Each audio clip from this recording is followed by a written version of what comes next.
everything this world pushes is opposite of what the Bible pushes. Bring it out. From the way that we dress, from the way that we eat, from the way that we talk to each other, the way that we look at each other. All this stuff is contrary to the Bible. So now, how do we come out of these conditions? Education of what? Proper religion. Okay, my sisters, let me ask y'all a question. How do we come out of the conditions that we live in today? Coming together, love. Coming together, love. Okay, coming together under what? Let me ask you that. Because we've tried Christianity. God. Coming together, we can't do politics because that's done nothing for us. So now, what we have to come together under is the commandments of God. That's right. All right, so now, why do we have to come together under the commandments of God? I got you. Watch this. Let me show you how it will restore order in the black community. Give me Exodus chapter 20, and let's read verse 8. I'm about to show you this because God gave us something very simple like commandments that can restore order in our communities to where we don't have to have police over police in our communities. That's right. All right, read what you got. Exodus chapter 20 and verse 8. Remember the Sabbath day to keep it holy. So what's the Sabbath day? The day Jesus rested, well, the day God rested, it was the last day that Okay, so what day of the week is that? Sunday or Saturday. Y'all say that? Hold on, why? It's going. Sunday in, like for us, like in America, it's Sunday. Really. I'm about to show you something. But they say it's really supposed to be Saturday. I'm about to show you something. Watch this. Read. 6 days. Oh, shoot. Verse 9. 6 days thou shalt labor and do all thy work. But the seventh day is the Sabbath of the Lord thy God. It said the seventh day. What's the seventh day of the week? Saturday. That's right. Saturday is the seventh day of the week. And all the calendars in this world, Sunday is the first day of the week. That's right. So now, why do we worship on Sunday? Bring it out. That's what we've been taught to do. It's idol worship. Sister, this is stuff that we didn't know. And no, it's crazy that you're saying this because we came across this scripture that was talking about like I know I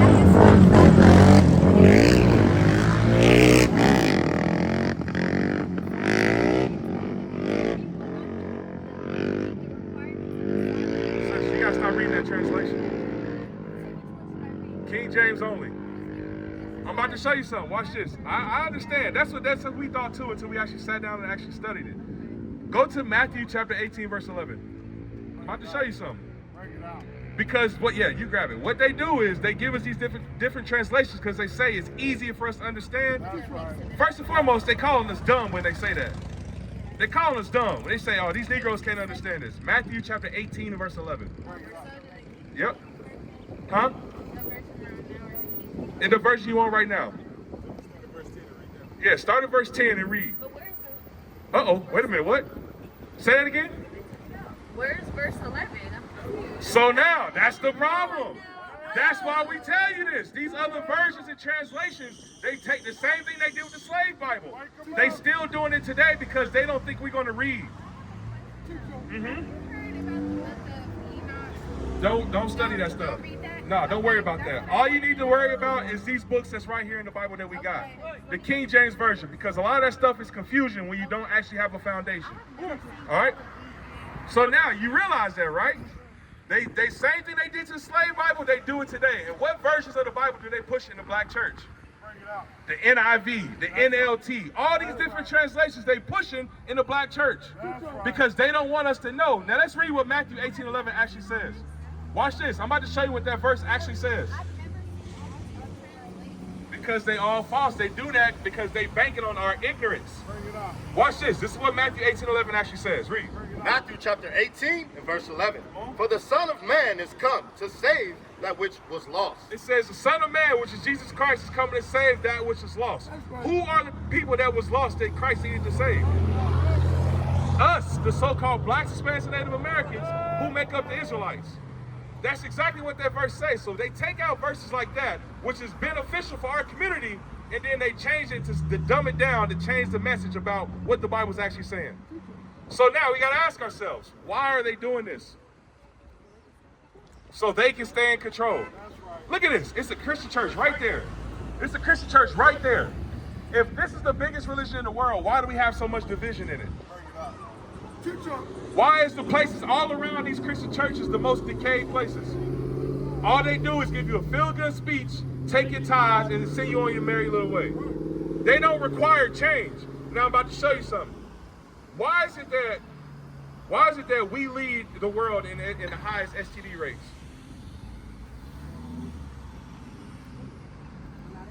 We're not educated. Give me some more. We don't follow the commandments. What you think, sis? Same thing she said. We don't follow the commandments. We're not educated. We're ignorant. Okay, so now I'm about to show you something that God said that will help reduce the high STD rates in the black community, right? Let's get Hebrews. Yep, read that. Hebrews chapter 13 and verse 4. Marriage is honorable in all, and the bed undefiled. But whoremongers and adulterers, God will judge. The Bible says marriage is honorable. So now, when we turn on the TV today, right, and we see all these different depictions of black marriage, how is it normally depicted? Is it positive or negative? It's always negative. It's always somebody's cheating on somebody. Somebody got kids over here with somebody else. Somebody is abusing somebody physically, mentally, and verbally. This is what we see in the black community, right? On every single TV show you turn on. But God said the way we fix our conditions in our community is by honoring marriage. When we go out here sleeping from man to man, woman to woman, and just up in that body count, God is not honoring that. But read that verse again. Hebrews chapter 13 and verse 4. Marriage is honorable in all, and the bed undefiled. But whoremongers and adulterers, God will judge. It says whoremongers and adulterers, those who just love casual sex. Those who love just up and having different partners, no matter what day of the week it is, says God's going to judge these people. How does he judge us? STD rates, child support, abortions, all these different things happen, even death. You got to think about how many men are in jail right now because they killed somebody for sleeping with a woman.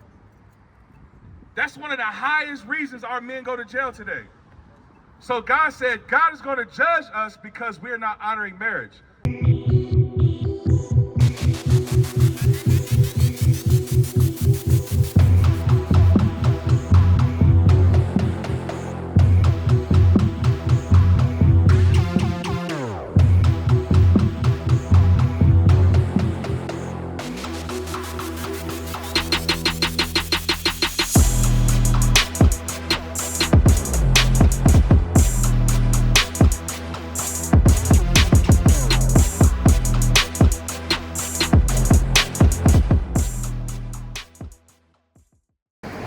Chapter 18 and verse 22.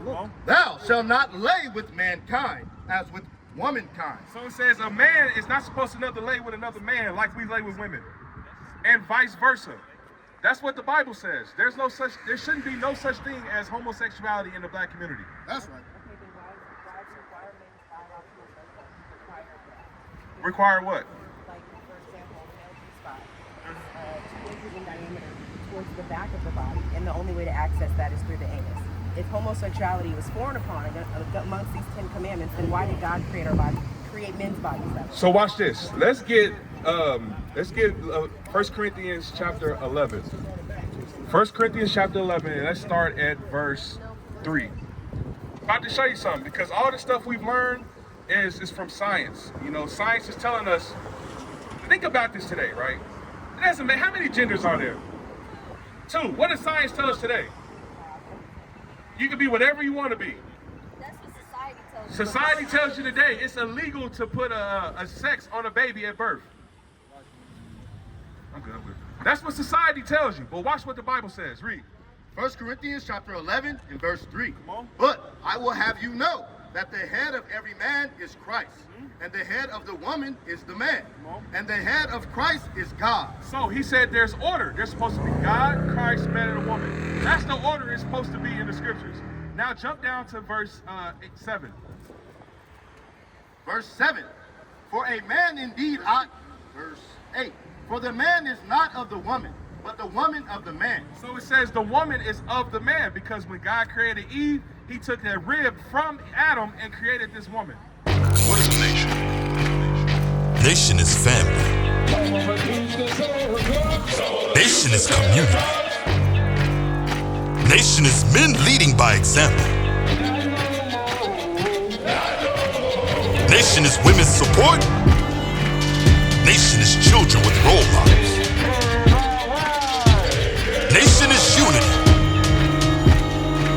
nation